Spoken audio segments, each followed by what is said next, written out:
Pirates of Caribbean movie நீங்க எல்லாருமே பார்த்திருப்பீங்க. அதுல கேப்டன் ஜாக் ஸ்பேரோ ஒரு சீன்ல ஒரு போட்டை எடுத்து மறைச்சு தண்ணிக்குள்ள நடந்து போவார். அந்த சீனை பாத்தீங்கன்னா பயங்கரமா இருக்கும். அந்த சீனை ட்ரோல் பண்ணி ஒரு கிரியேட்டர் ஒரு வீடியோ போட்டிருந்தாரு. நேற்றுக்கு நான் ரீல்ஸ் ஸ்க்ரோல் பண்ணிட்டு இருக்கும் போது அது என் கண்ணில் பட்டு, சரி ஓகே அது சம்திங் ரிலேட்டட் டு பிசிக்ஸ், அதனால நான் கமெண்ட்ஸ்ல போய் பார்த்தேன். கமெண்ட்ஸ்ல போய் பார்த்தா அங்க எல்லாருமே அவருக்கு நெகட்டிவ் கமெண்ட்ஸ் போட்டிருந்தாங்க, அவரை திட்டி போட்டிருந்தாங்க. பிசிக்ஸ் கிளாஸ் கிரியேட்டர் கட் அடிச்சிருக்காரு, அவருக்கு பிசிக்ஸ் தெரியாத அப்படி இப்படின்னு கிரியேட்டரை மறுத்து கொட்டி இருந்தாங்க. Welcome to know pounds. சரி ஓகே, பிசிக்ஸ் படி இந்த சீன் சரியானு பார்த்தோம்னா ஒரு சின்ன எக்ஸ்பிரிமெண்ட் மூலமா நம்ம இந்த சீனை பத்தி தெரிஞ்சுக்கலாம்.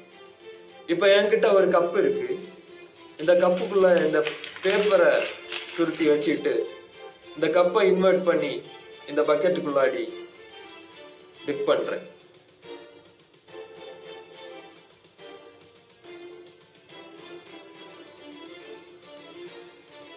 இந்த பக்கெட்டுக்குள்ளாடி டிப் பண்ணிட்டு எடுத்தேன்னா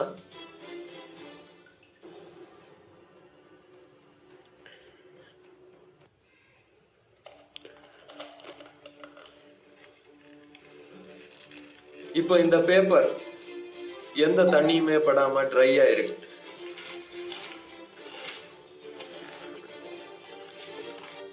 ஸோ இந்த கப்புக்குள்ளாடி கொஞ்சம் தண்ணி ஏறல. ஸோ இந்த கப்புக்குள்ளாடி தண்ணி ஏறலைன்னா பிசிக்ஸ் படி இந்த சீன் சரியா தான் எடுத்திருக்காங்க. ஸோ இதுக்கு ரீசன் என்னன்னு பாத்தீங்கன்னா, நான் இந்த கப்பை இன்வெர்ட் பண்ணி இதுல டிப் பண்ணும்போது அந்த கப்புக்குள்ளாடி கொஞ்சம் ஏர் ட்ராப் ஆகுது. அந்த ஏரோட ப்ரெஷர்னால உள்ள அதை நான் புஷ் பண்ணும் போதும் எந்த தண்ணியும் கப்புக்குள்ளாடி ஏற முடியாம மாட்டிக்குது. That is the reality of physics. இந்த பிசிக்ஸ் படி பார்த்தோம்னா இந்த சீன் சரிதான், பட் அப்படி சொல்லிட முடியாது. பிகாஸ் பிசிக்ஸ்லயே இதுக்கு நிறைய எதிரிகளும் இருக்காங்க. அப்படி என்ன எதிரிகள்னு பாத்தீங்கன்னா, ஃபர்ஸ்ட் ஒரு போட்டை இன்வெர்ட் பண்ணி தண்ணிக்குள்ள டிப் பண்ணும் போது ஃபர்ஸ்ட் ப்ராப்ளம் என்னன்னு பாத்தீங்கன்னா பாயன்சி. பாயன்சின்னு சொல்றது ஒரு அப்வர்ட் ஃபோர்ஸ். இப்போ அந்த போட்டை இன்வெர்ட் பண்ணி தண்ணிக்குள்ள டிப் பண்ணும்போது பாயிண்ட் ஃபோர்ஸ் என்ன பண்ணுவோம்னா இந்த போட்டை மேல மிதக்க தான் வைக்குமே தவிர அதை கீழே பிடிச்சு வைக்க முடியாது. இந்த ரெண்டு பேரோட வெயிட்னால அந்த போட்டை கீழே பிடிச்சு வைக்க முடியாது. அதே மீறி அதை பிடிச்சு வைக்கணும்னா ஹெவி வெயிட்ஸ் தேவைப்படும். ஹெவி வெயிட்ஸ் அந்த போட்ல கட்டி இருந்தாங்கன்னா இவங்களால அந்த போட்டை தள்ளிட்டு மூவ் பண்ண முடியாது. So this is the first problem. Second problem என்னன்னு பாத்தீங்கன்னா ஏர் சப்ளை அண்ட் ஏர் ப்ரெஷர்.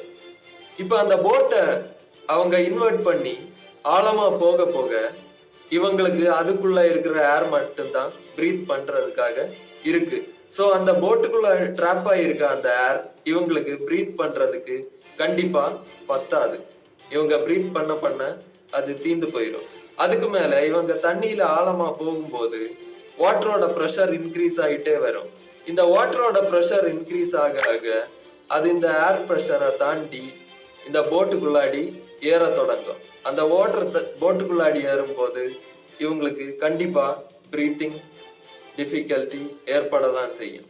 அடுத்ததா பிராக்டிகாலிட்டி ஆஃப் மூவ்மெண்ட் பாத்தீங்கன்னா, ஒரு போட்டை தண்ணிக்குள்ள பிடிச்சு வைக்கிறதே கஷ்டம். அதுக்கு மேல இவங்க ரெண்டு பேர் அந்த போட்டை பிடிச்சிட்டு இவ்வளோ நீட்டா நடக்கணும்னா அது கண்டிப்பா சாத்தியமே கிடையாது. அடுத்த ப்ராப்ளம் என்னன்னு பாத்தீங்கன்னா பிரேக்கேஜ் ஆஃப் சீலிங். இந்த கப்பை நான் டிப் பண்ணும்போது பாத்தீங்கன்னா இந்த கப்பை நான் லைட்டா டில்ட் பண்ணா கூட அந்த சீலிங் பிரேக் ஆகி தண்ணி கப்புக்குள்ள ஏற தொடங்கிடுது.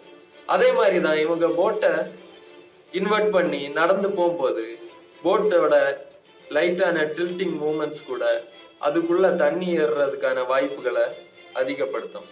So in reality scene is not possible. So இந்த சீன் பிசிக்ஸ் படி எடுத்திருந்தாலும் பிசிக்ஸ்லேயே இதுக்கு எதிராக நிறைய ப்ராப்ளம்ஸ் இருக்கனால it's not possible in reality. So இந்த சீனை ட்ரோல் பண்ணாரு, தெரிஞ்சு பண்ணாரோ தெரியாம பண்ணாரோ, but he is right. So இந்த வீடியோ உங்களுக்கு யூஸ்ஃபுல்லா தெரிஞ்சுன்னா உங்க ஃப்ரெண்ட்ஸுக்கு ஷேர் பண்ணுங்க. இதே மாதிரியான எஜுகேஷனல் கண்டென்ட்ஸ்க்கு நம்ம சேனலை சப்ஸ்கிரைப் பண்ணுங்க. Let's meet in next video. Be in touch with Nobel.